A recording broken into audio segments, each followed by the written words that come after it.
제가 두 번째로 여러분들에게 영상으로 설교를 하려고 합니다. 영상이 아직 익숙하지 않기 때문에 서로 기차간에 여러분 이해해 주시고 살펴 주시기 바랍니다. 제가 오전에 했던 퀴즈에 대한 정답을 말씀드려야겠죠. 군대 생활할 때 쉬는 날이나 주일날 오후 되면 고참들이 할 일 없을 때 신입 갓 들어온 쫄병을 불러다가 노래를 시킵니다. 노래를 시키는데 저보다도 2달 먼저 들어온 저보다 2달 선배죠. 선배가 노래를 나가서 딱 부르는데 무슨 노래를 부르냐면 목이 메어 불러보는 이 노래는 그러더라고요. 그러면서 연습이다. 그러는 거예요. 목이 메어 불러보는 이 노래는 연습이다. 이렇게 딱 부르면서 노래를 부르는데 노래를 얼마나 잘하는지 제가 깜짝 놀랐어요. 알고 봤더니 그분은 밤무대 가수였습니다. 이 밤무대 가수가 목이 메어 불러보는 연습이다가 분위기를 딱 잡아놓고 노래를 막 뽑기 시작하는데 막 한 곡 하니까 뭐 앵커니까 2곡 막 3곡 막 난리가 난 거예요. 내후반이 갑자기 옆에서 막 몰려오고 다들 막 난리가 났어요. 그 다음에 등장한 사람이 누굽니까? 저기 있는 김영찬, 이병희 딱 등장한 거예요. 그래서 나보고 다들 무슨 노래 부를까 상당히 긴장하고 있는데 숨이 안 가지면서 뭐라고요? 양이 노래를 부를 수가 있나요? 노래를 못 불러서 제가 그동안 그 시간에 뭘 했냐면 짤만 토미극을 하나 했습니다. 전화 공유전 앞에서 사랑하는 애인이 기다리는 어느 남자의 독백이라고 하는 짤막한 모노드라마를 해서 제가 얼마나 인기가 좋았는지 그 가수가 노래 부르는 건 다 잃어버리고 그 다음부터는 영화배우가 왔다. 우리 부대에 영화배우가 왔다. 소문이 다 난 거예요. 그래서 제가 저기 8가단 유격장, 박달 유격장으로까지 유격을 가게 됐는데 그 유격장에서도 소문이 다 났어요. 그래서 조교들이 저만 가면은 훈련도 하기 전에 그 김영찬 일병 어디 있냐 나오라고. 그래서 저보고 넌 앉아서 쉬어. 1시간 동안 막 유격을 빡세게 막 돌리고 볼을 좀 혼내키고 그 다음에 딱 뭐라고 하냐면은 자 이제 영화배우 김영찬 일병이 나와서 드라마를 하겠다. 나중에 기회가 되면 한번 보여드리도록 하겠습니다. 지금 그럴 때가 아닌 것 같고 지금 뭐 하시는 거예요? 지금 설교도 안 하고 그러신 분이 몇 분 계시는 것 같아요 지금. 오늘 하나님의 긍휼을 비는 기도라는 제목을 가지고 말씀을 함께 나누기로 합니다. 어느 학교 학생이 있었는데 이 학생은 평소에 공부도 잘 안 하고 모든 학업에 아주 불성실한 그런 학생이었습니다. 근데 어느 날 선생님 저 질문이 있어요. 근데 뭔데? 선생님 저에게 꿈이 있어요.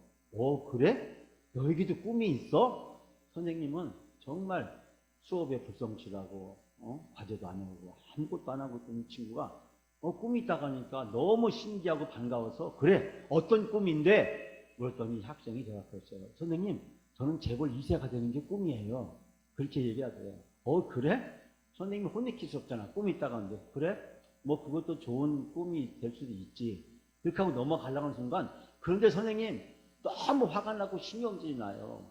왜? 뭐 때문에 신경질 화가 나는데 꿈이 있으면 좋은 거야. 너도 꿈을 위해서 노력하면 언젠간 그 꿈이 너한테 이루어지게 될 거야.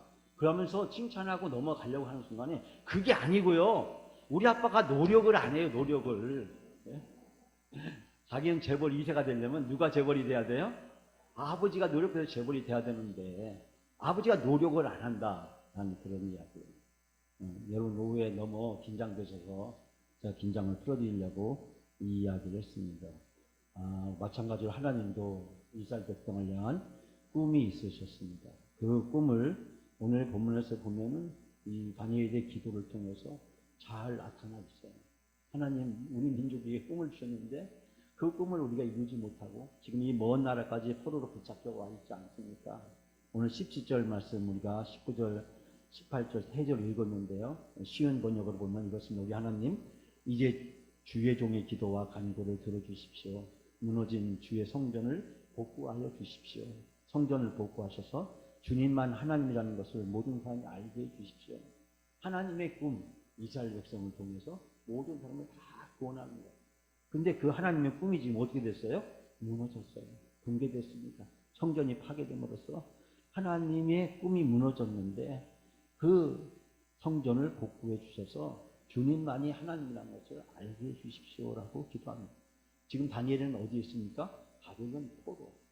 바벨론 포로 앞에 가서 그발 강가에서 노역을 당하는 이스라엘 백성들과 함께 고통을 당하는 모습을 보면서 이 다니엘은 하나님께 기도합니다. 그는 계속해서 18절에 나의 하나님 귀를 기울이시고 들어주십시오.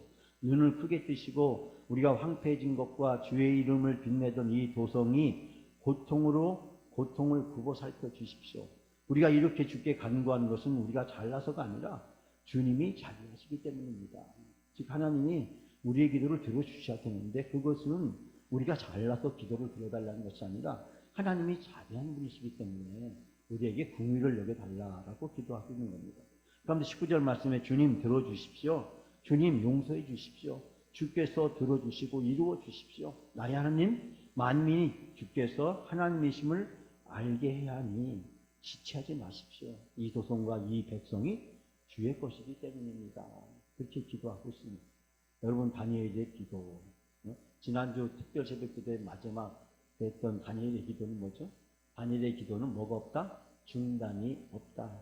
왕의 조서에 여인이 찍힌 줄 알면서도 하루에 3번씩 예루살렘에 창문을 열어놓고 습관에 따라서 어릴 때부터 회당에서 배웠던 대로 에스더, 느헤미야, 모르드게 여러분 다 마찬가지예요. 어릴 때부터 어디에서? 회당에서 배운 대로. 그래서 그것이 습관이 되고 삶이 되고 문화가 되었기 때문에 그들은 누가 시키든 안 시키든 하루에 3번씩 예루살렘에서 창문을 열어놓고 기도했다. 다니엘만 한 것이 아니라 느헤미야, 에스더, 모르드게, 아벤느고 다 이 사람들은 어렸을 때 회당에서 그렇게 배웠다. 그래서 그들의 삶이 되고 일상이 되었다. 기도가 이벤트가 아니었다. 프로그램이 아니었다. 우리가 어떻게 하면 기도가 우리의 삶이 되게 할까? 우리 그리스도인들의 큰 과제잖아요. 그래서 여러분에게 제가 과제를 던졌습니다. 어떻게? 월요일 날은 자유롭게, 하루 쉴 수 있는 날도 드리고, 화요일 날은 우리 모든 장로님, 우리 원로 장로님, 은퇴 장로님, 심 장로님, 제가 사전에 허락을 구하지 못했습니다. 용서해 주십시오. 제가 미리 말씀하셨다고 화내시는 분이 용서해 주시고, 장로님 보고 기도해 주시고, 우리 수요일 날은 우리 권사님, 여전도의 회원들 나와서 기도해 주시고, 목요일 날은 우리 남선교회 안지사님 기도해 주시고, 금요일 날은 다 같이 한 주간 마무리하고, 다음 주를 또 준비하기 위해서 다 같이 기도하고, 일주일에 적어도 2번 이상은 나오셔서, 한 번은 꼭 나와서 기도했으면 좋겠다라고 하는 것이 목사의 마음입니다. 우리가 적어도, 우리 영광교회는 기도가 정해져 있는 날. 기도가 우리 영광교회 문화가 되는 날. 그래서 우리 영광교회 모든 성도들은 일주일에 1번 이상은 새벽기도 나와서 기도해야 돼. 이게 기본이야, 기본. 성도의 기본이다. 제가 전에 있던 교회 이름을 언급하지 않겠습니다만 그 교회는 새벽기도 안 나오면 사람 취급을 못 받아요. 제가 전에 하늘산 기도원 청년들 데리고 갔더니 방언 안 하면은 개 취급도 못 받아. 개도 방언하는데 니들은 개도 방언 못하냐. 지금 돌아가셨지만은 그 하늘산 기도원이 유명하신 그 목사님, 이 개만도 못하는 데라. 니들이 오늘 기도 방언 못하는 데는 다 산에 올라가서 방언 할 때까지 내려오지 마. 내려오지 마. 절대 내려오지 마. 내가 친데 내려오지 마. 그래서 다 그 산으로 막 쫓아올려보내요. 그래서 어떻게 해서도 오늘 밤 방언을 해야 되는데 라고 초조해서 갔던 기억을 지금도 잃어버리지 않습니다. 근데 우리가 적어도 일주일에 1번 이상, 1-2번은 반드시 기도하는 그런 날이 왔으면 좋겠습니다. 여러분들 살다 보면 때로는 우리가 어떻게 할 수 없는 당혹스러운 상황에 직면하게 됩니다.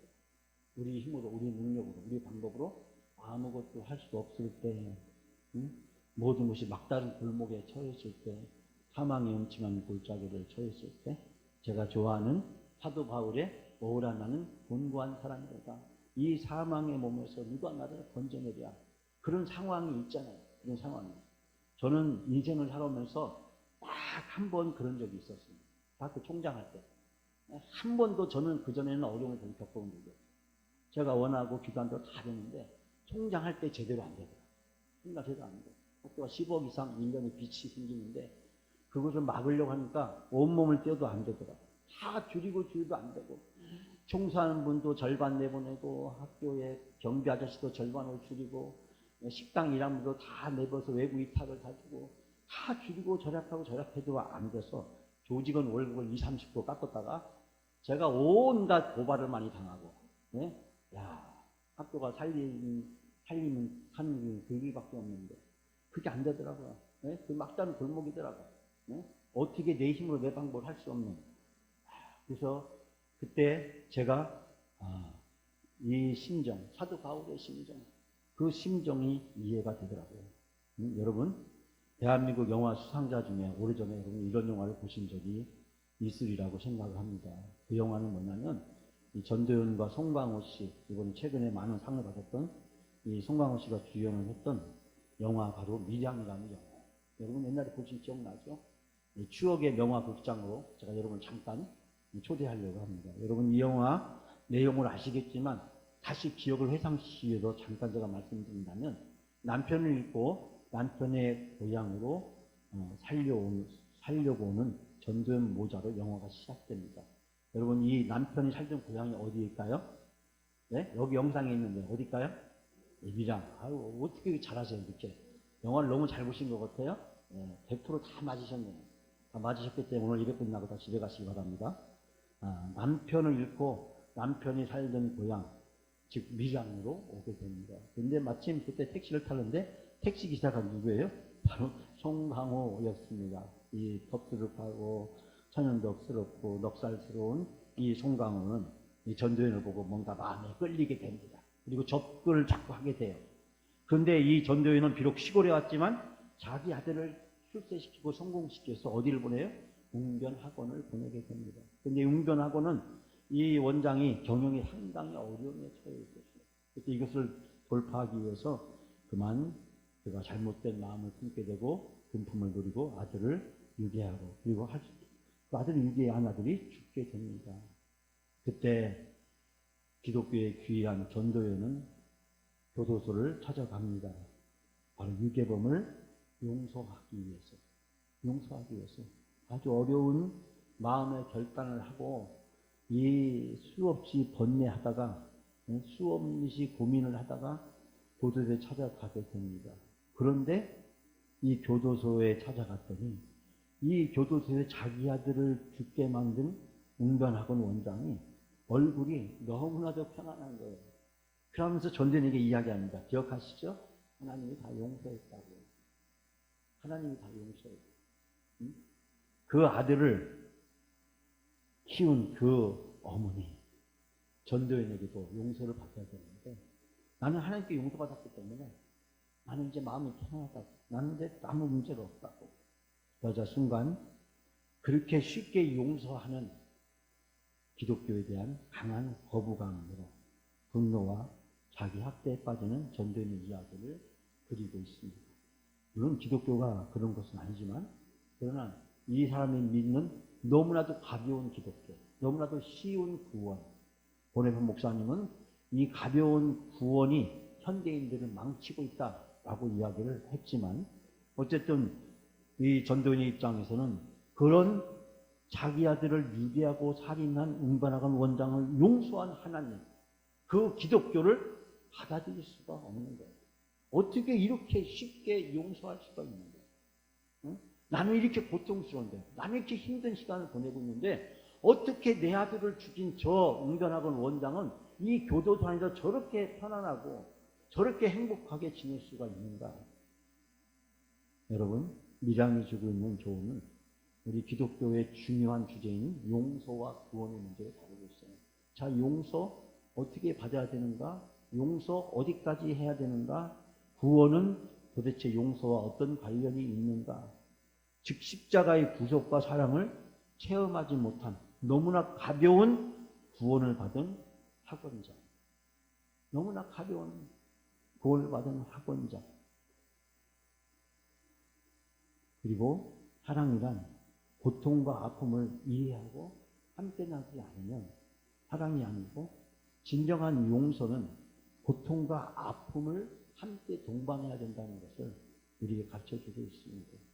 하나님께 용서받기 이전에 먼저 그 일로 해서 고통받는 전도연과 가족들에게도 용서받는 것이 전제가 된다는 사실을 우리에게 가르쳐주고 있습니다. 즉 용서라고 하는 것이 단순히 하나님과의 관계뿐만 아니라 하나님의 사랑이 곧 이웃 사랑이고 그것이 곧 서로 사랑이듯이 그것이 하나로 묶여져 있듯이 하나님과 우리의 관계는 반드시 하나님과 사람의 관계를 동반한다라고 하는 깊은 신학적 이해를 반영하고 있습니다.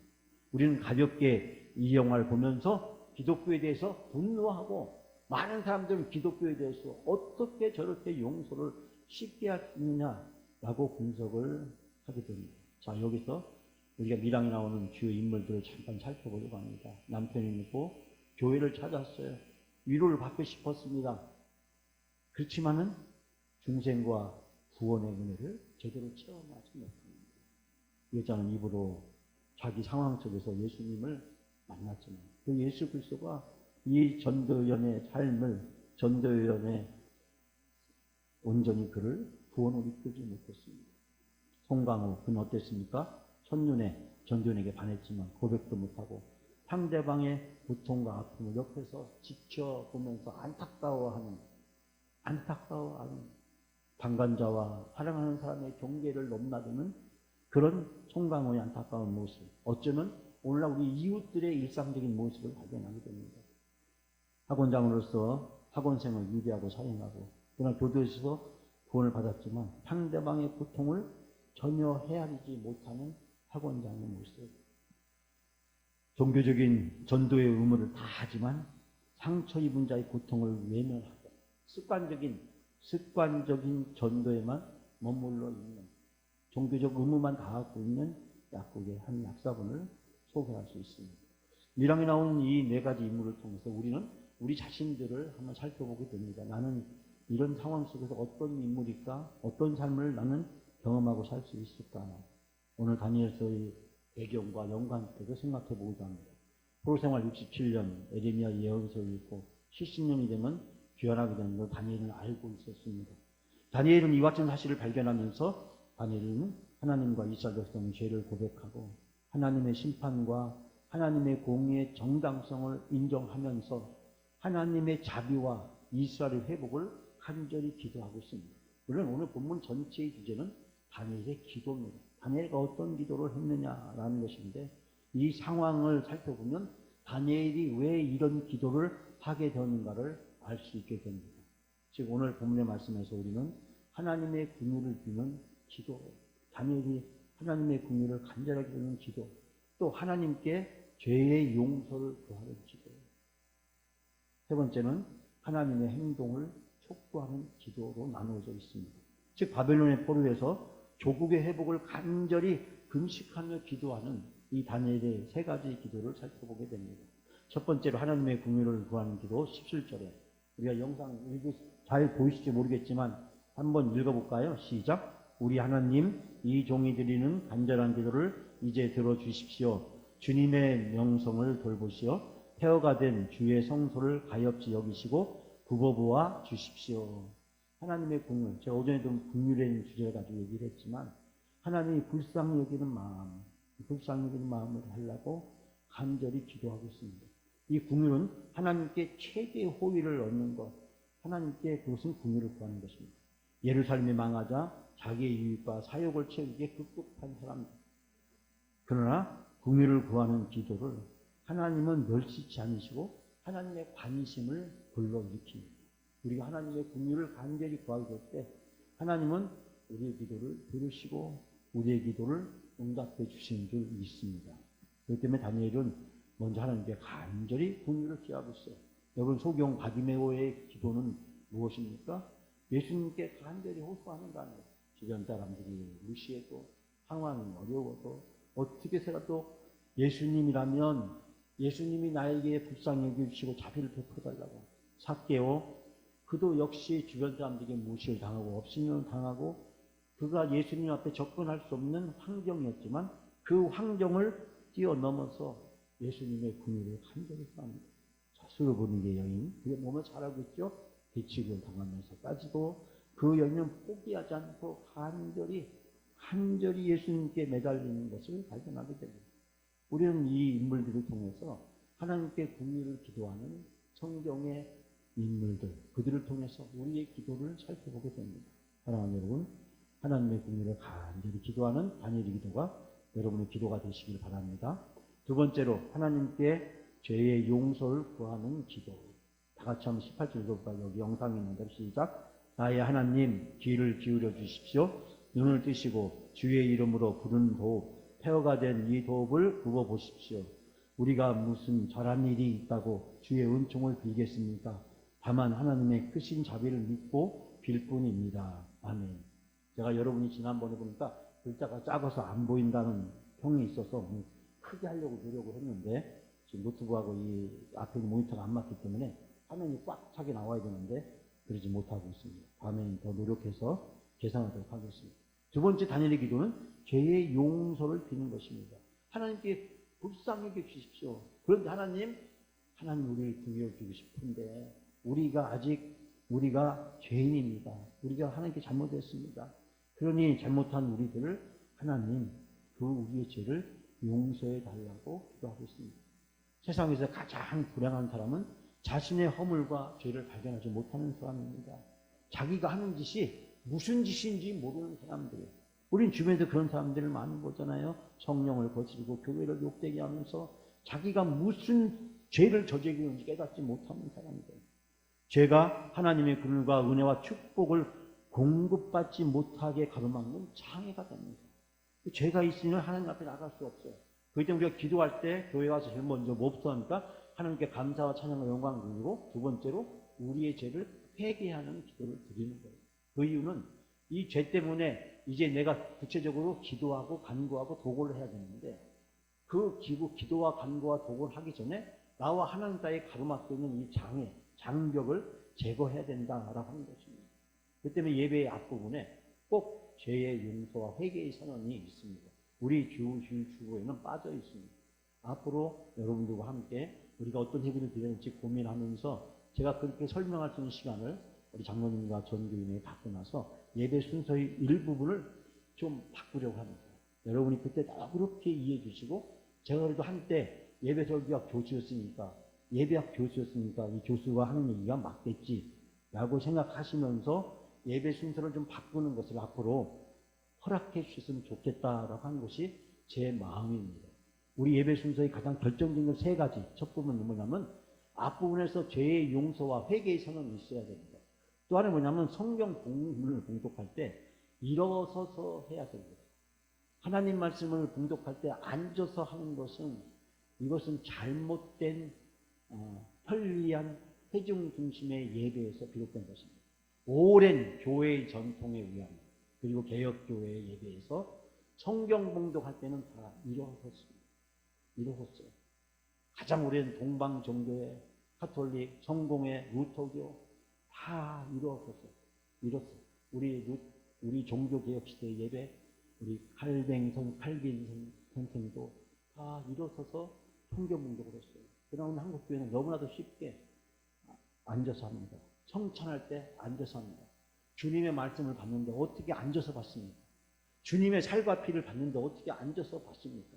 현대의 편리주의적인 예배가 낳은 부작용입니다. 나중에 자세히 제가 설명할 기회가 있으리라고 생각합니다. 그런데 우리가 죄가 있으면 하나님과 기도할 때, 예배할 때 장애가 되죠. 그렇기 때문에 우리가 하나님의 죄의 용서를 구하는 기도를 드리는 거예요. 지금 다니엘은 본격적으로 하나님 앞에 불쌍히 여겨달라고 기도합니다. 그런데 하나님, 우리가 하나님의 궁유를 입어야 되는데 우리의 죄가 있어서 이 궁유를 입을 수 없사오니 우리의 죄를 용서해달라고 두 번째로 기도하고 있는 것입니다. 세 번째로 보니까 이스라엘 백성의 죄를 자신의 죄처럼 용서를 비는 기도를 합니다. 주님, 우리 이스라엘 민족의 죄는 곧 내 죄입니다. 주님, 이스라엘 민족의 죄가 내 죄니 이 죄를 용서해 주옵소서. 모세는 자기를 생명책에 지우게 생명책에 지워질지라도 이스라엘 민족으로서 기원했고 사도 바울은 그 유명한 그리스도의 사랑에서 자기가 끊어질지라도 이스라엘 민족의 구원으로 간절히 기도했듯이 다니엘은 이스라엘 백성의 죄를 주님 용서해달라고 간절히 기도하고 있는 것을 보게 됩니다. 사랑하는 성도분, 영국을 살린 찰스 스펄전 목사는 성도는 마른 눈을 가지고는 하나님의 나라를 볼 수 없다 하는 유명한 것입니다. 성도는 마른 눈을 가지고 하나님 나라를 볼 수 없다. 지금부터 한 15년 전에 제가 서울에 근교에 있는 어느 한 교회를 방문했습니다. 김남준 목사님 간 교회인데 열린 교회였습니다. 교회 본당에 곳곳에 휴지가 놓여져 있었습니다. 아니 저 뒤에 휴지 하나만 놓으면 되지. 왜 예배당 곳곳에 휴지를 놨을까? 음악이 조용히 나오고 있었고 십자가와 그리고 아주 은은한 등이 예배당에 튀어져 있습니다. 예배당의 문은 열리니까 그냥 다 열려져 있었습니다. 저는 그때 물었습니다. 그 교회 목회자에게 왜 예배당 곳곳에 수건을 놨느냐 그랬더니 바로 스펄전 목사님 얘기는 아니었지만 그분이 저한테 하신 말씀이 성도는 눈물을 흘리는 기도가 있어야 된다. 그것이 김남준 목사님의 목회 철학이다. 그래서 그 교회 갔더니 두 가지 이야기했는데 예배당의 곳곳에 휴지가 다 있고 그 교회는 모든 방이 밖에서 다 보여요. 심지어 김남준 목사님, 담임 목사님 방도 밖에서 유치하게 돼 있어서 다 보이게 해놨어요. 그래서 그분이 하신 말씀이 하나님이 우리를 보듯이 교회 목회자나 교회 직원, 교회 모든 사람은 다 하나님이 보고 있다. 하나님이 보고 있다. 그 마음을 가지고 해야 된다. 그래서 모든 방이 투명한 유리로 되어 있어서 방에서 뭘 하고 있는지를 다 볼 수 있도록 해놓았던 그 독특한 두 가지를 발견했는데 찰스 스펀저 목사님은 마른 눈을 가지고는 하나님 나라를 볼 수 없다. 눈물이 없이는 하나님 나라를 볼 수 없다. 눈물의 기도만이 하나님 나라를 볼 수 있다. 눈물을 흘리는 자만이 하나님 나라를 볼 수 있고 하나님 나라를 누릴 수 있고 하나님 나라 속에서 체험하며 살아갈 수 있다. 눈물이 없으면 은혜가 없다. 라는 뜻입니다. 여러분 마지막 세 번째 다니엘의 기도는 하나님의 행동을 촉구하는 기도예요. 하나님 우리를 긍휼히 여겨 주옵소서. 근데 하나님 우리 사이에 죄가 있으니 죄를 용서해 주셔서 하나님 우리에게 긍휼을 입게 해주시는데 하나님의 긍휼을 입은 우리들에게 하나님께서 구체적으로 역사해 주십시오. 하나님은 우리가 생각하는 그 이상으로 크고 위대하신 분이시고 우리에게 하나님이 행동하심을 기대하는 마음이 간절히 필요해요. 제가 기도하고 기대해야 된다. 기도하고 가만히 포기하는 것이 아니라 잊어버리는 게 아니라 접어놓는 게 아니라 기도했으면 기대해야 된다. 기도하면 하나님이 작업을 들어가신다. 제가 그 말씀 몇 번 드렸죠? 기도하면 하나님이 일하기 시작한다. 기도는 우리가 할 일이고 응답은 하나님이 하실 일이다. 그러므로 우리는 응답에 대해서 신경 쓸 필요가 없어요. 예스가 됐든 노가 됐든 기다리라는 것이 됐든 어떻게 응답할지는 하나님이 하실 일이지 그 응답의 영역에 내가 관여하기 시작하면 내가 하나님의 영역을 침하는 어리석은 역할을 하는 거죠. 하나님의 행동하심을 기대하는 마음이 필요하다. 애를 많이 써도 열매가 없다고 낙심하지 말고 최선을 다해야 된다. 왜? 하나님의 응답은 하나님의 일하심은 하나님의 작업은 어떤 모양으로 어떤 결과가 나타날지 모르기 때문에 하나님의 행동을 다니엘은 기도합니다. 자, 우리 19절 다 같이 읽어볼까요? 주님 들어주십시오. 주님 용서해 주십시오. 주님 귀를 기울여 주십시오. 하나님의 도읍과 백성은 여전히 하나님의 이름으로 불리우고 있습니다. 그러니 주의 명성을 돌보시어 지체하지 마시고 곧 이루어 주십시오. 아멘. 누구를 위해서 들어달라는 거예요? 하나님을 위해서. 하나님의 명성을 위해서, 하나님의 이름을 위해서, 네? 주님께서 지체하지 말고 빨리 이루어달라고 그는 기도하고 있습니다. 미국 대각성 운동을 주도했던 조나단 에드워드. 그는 이런 말씀, 우리는 너무 작은 성공에 익숙해진 나머지 주님이 우리의 상식 안에서 행동할 것이라는 선입관에 사로잡혀 있다. 그는 그렇게 말했습니다. 너무 작은 성공에 익숙한 나머지 주님이 우리 안에서 상식 안에서 행동할 것이라는 그런 편협된 선입관에 사로잡혀 있다. 하나님은 우리에게 어떤 일을 하시는지 알 수 없습니다. 어떤 일을 계획하고 계신지 우리는 예측할 수 없습니다. 하나님 우리에게 놀라운 일을 이루어 주시고 함께 해줄 줄 믿습니다. 여러분 오늘 다니엘의 기도 결론적이라면 다니엘은 이렇게 얘기합니다. 주 자신을 위하여 하나님을 위하여 내 기도를 들어주옵소서. 또 뭐냐면 주의 공의를 쫓아서 내 기도를 들어주옵소서. 주님의 긍휼을 인하시나요? 하나님 응답해 주시옵소서라면서 이스라엘의 회복을 시켜줄 것을 간절히 기도하고 있습니다. 우리는 기도하는 우리 그리스도인의 삶에서 다니엘의 기도를 통해서 우리가 어떻게 기도해야 되는지를 배우게 됩니다. 성경에 나오는 수많은 인물들, 이번에 약 19명, 20명의 인물들을 통해서 성경 속에서 나오는 기도의 인물, 그 기도를 살펴보았습니다. 앞으로는 될 수 있으면 새벽에 전하는 모든 말씀은 기도에 관련된 말씀을 전하고 설교하려고 합니다. 우리 교회는 모든 기도 프로그램은 새벽 기도 외에는 하지 않으려고 합니다. 새벽 기도의 모든 기도를 집중하려고 합니다. 저는 예배 설교를 가르치면서 상당히 안타까운 것이 뭐냐면 오후 찬양 예배라고 하면서 찬양을 안 하고 설교만 하고, 새벽 예배도 기도는 안 하고 찬양은 설교만 하고, 금요 신화 예배라고 하면서 기도는 안 하고 설교만 하고, 뭐든지 설교만 하는 이런 예배 달라져야 된다고 생각합니다. 주일 오후 예배도 앞으로 좀 더 많이 찬양하는 예배로 바뀌게 될 것입니다. 지금 제가 기도하면서 준비하고 있습니다. 다른 교회에서 시도하지 못했던 그런 새로운 방법들을 통해서 찬양을 많이 하는 그런 예배로 바꾸려고 합니다. 그런데 여러분 1시간 중에 50분 찬양하고 목사가 나와서 5분 설교하고 그 다음에 광고하고 집에 가라가면 여러분 집에 가면 그럴 거예요. 목사님 꽁으로 먹었네.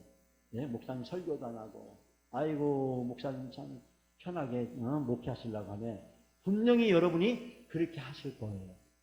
그걸 극복할 수 있는 방법을 제가 이미 상당히 고안했습니다. 그러나 섣불리 공개할 수 없기 때문에 완벽하게 준비가 되면은 신학적으로 또 검증도 하고 또 대안도 모색해서 해서 찬양팀과 같이 오후 예배를 정말 찬양을 많이 하는 교회, 찬양에 우리가 푹 젖어서 가는 그런 시간으로 오후 예배를 드리려고 준비를 하고 있습니다.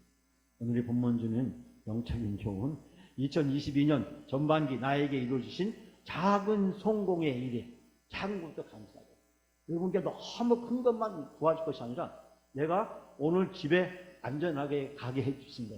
집에 도착해도 아이고 감사합니다. 오늘 성공했다. 네? 오늘 밤 잠자리 들 때까지 아무 일 없게 해주옵소서. 잠자리 딱 들 때 눈을 감을 수 있게 된 것 감사합니다. 내일 아침에 눈을 딱 떴을 때 눈이 떠졌어. 하나님 감사합니다. 밤새 동안 수없이 많은 사람이 세상을 떠났는데 나를 이렇게 생명을 주다니 얼마나. 직장에 출근해서 아이고 수고한 거 감사합니다. 여러분 우리가 끊임없이 감사의 조건을 찾아서 그 감사가 내 삶에 가득하게 하는 것, 그것이 바로 우리의 그리스도인의 삶이 되어질 줄 믿습니다. 또 후반기에 하나님이 나를 통해서 이루실 성공에 대해서 후반기에도 놀라운 일 하나님 이루실까, 그 기대하고 기도하고 기대하는 것 필요하다는 거죠. 또 하나님의 영광을 위해 개인과 가정 또 교회 나라를 이루시를 위해서 사모하고, 우리 교회가 아픔이 있지만 그러나 이 문제는 근본적으로 해결되는 문제이기 때문에 하나님의 방법을 하나님의 뜻대로 해결하려고 우리가 간절히 기도하고, 또 그 이후에 우리 교회는 앞으로 무엇을 어떻게 해야 될까 간절히 사모하고, 실패를 숙명처럼 여기며 살아왔던 나의 환경도 바꾸게 달라고, 내가 살아가는 내 삶의 환경들도 하나님이 바꾸게 해달라고, 여러분 오늘 다니엘의 기도를 통해서 여러분의 기도가 바뀌고 여러분의 삶이 바뀌기를 바랍니다. 그래도 우리 인생에 때로는 이런 상황에 직면했을 때에도 우리가 걱정 없이 두려움 없이 염려 없이 하나님이 나와 함께 하시고 하나님 나를 인도하시고 하나님이 나와 동행하신다는 걸 믿고 다니엘처럼 기도하시는 여러분 되시길 바랍니다. 하나님의 긍휼만을 전적으로 의지하고 기도하게 해 주옵소서.